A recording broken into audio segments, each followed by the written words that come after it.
ชื่อบีค่ะวันนี้พี่มีเรื่องราวดีๆจะมาเล่าให้ฟังนะคะ พี่เป็นคนอ้วนค่ะ เป็นคนอ้วนมากเลยก็เลยเป็นโรคภูมิแพ้นะคะ แพ้ทุกอย่างค่ะ แพ้ยาแพ้อากาศค่ะ แพ้ทิ้งเวลาเป็นทีนึงเนี่ย คือว่าจะทรมานมากๆไม่กล้าออกไปไหนเลยคือเพราะว่าหน้าพี่จะบวมปากก็จะบวม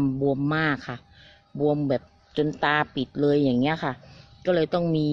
ซื้อยาแก้แพ้แก้คันอะไรอย่างเงี้ยมาติดบ้านไว้ตลอดเลยต้องกินทุกวันแทบทุกวันนะคะวันเว้นวันอย่างเงี้ย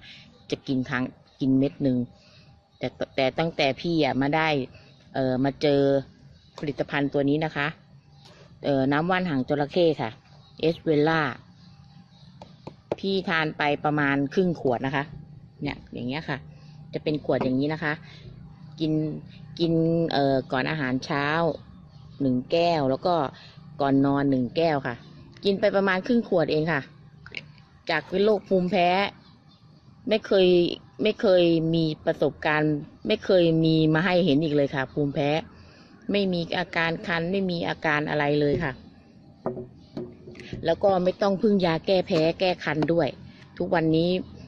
โยนทิ้งไปเลยค่ะยาแก้แพ้แก้คันตัวนั้นตั้งแต่พี่มาได้น้ำมันหางจระเข้ตัวนี้นะคะ